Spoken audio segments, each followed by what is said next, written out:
And now let's delve deeper into the rapid developments related to the summit between the North and the United States. To help us do that, we have Dr. Song Se-ryun, Professor of Law at Kyung Hee University, with us in the studio. Again, thank you for being here with us. My pleasure. Now, Professor, fire and aim seems to be the commonly seen action taken by President Donald Trump, the larger-than-life leader of the United States. Common sense dictates that these actions may be worthy of criticism, but Trump is anything but a conventional politician. We all know that by now. Initially, the world was shocked, but perhaps it seems like he is getting the desired effect with his actions. Well, desired effect is debatable.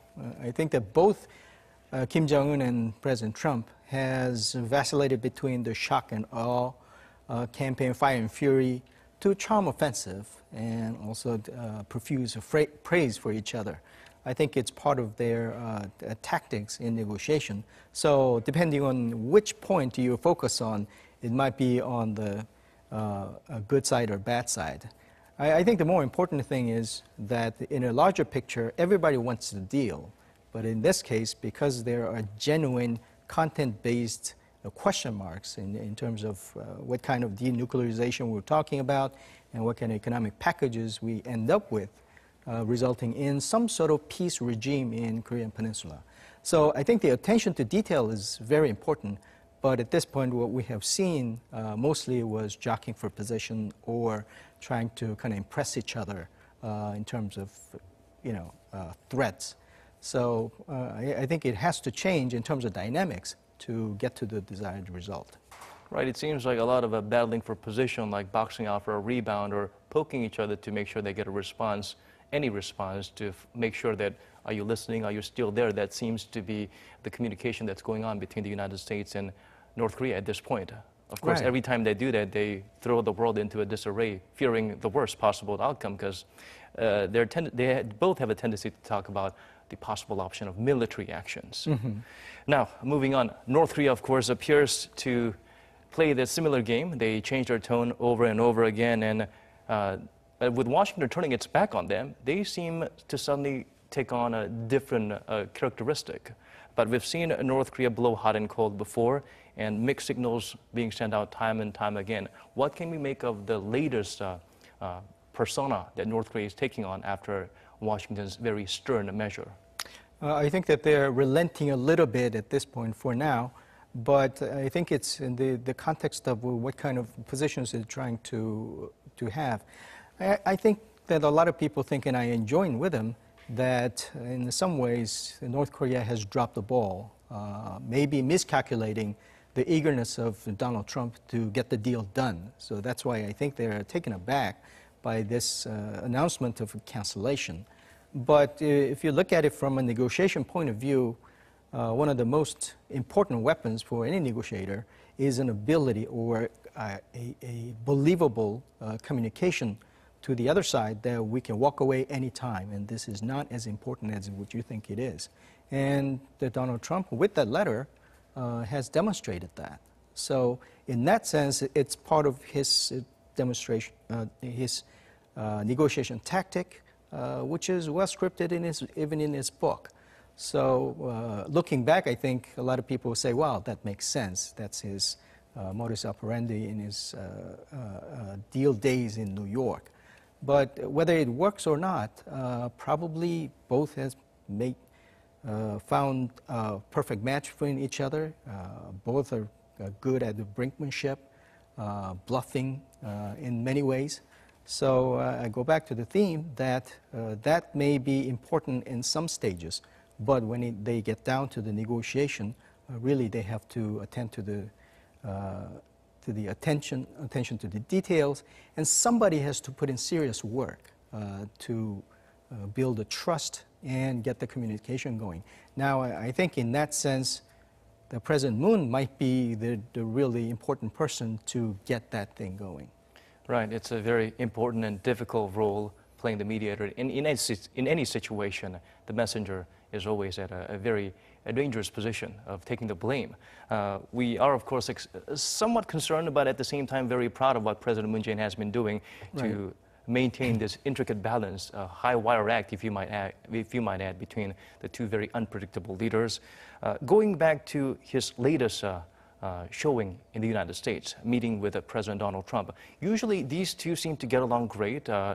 President Donald Trump is not one to put on I suppose, a different type of social, attractive, different mannerism just to pretend to be friends with someone. He clearly lets you know if he's not happy or if he does not feel comfortable interacting with certain world leaders. We've seen that in the past.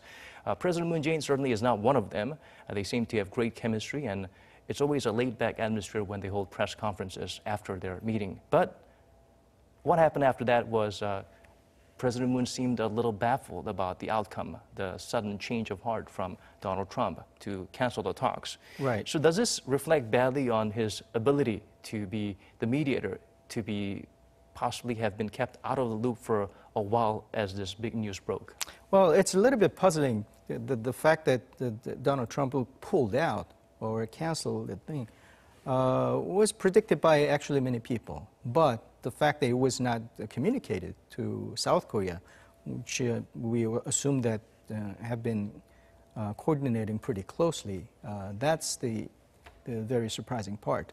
But I think that Donald Trump has been hampered by the domestic woes and a lot of criticism about the position that he is in vis-a-vis North Korea. So I don't think it's surprising that he made the decision at the last minute to pull out, to look at the total situation. I think that, ironically, this puts President Moon Jae-in's position more important than ever. I think there was a worry or a concern that after the venue and the time was set for the now canceled summit meetings between North Korea and Donald Trump, South Korean president's role has been diminished so far back that it was non-visible.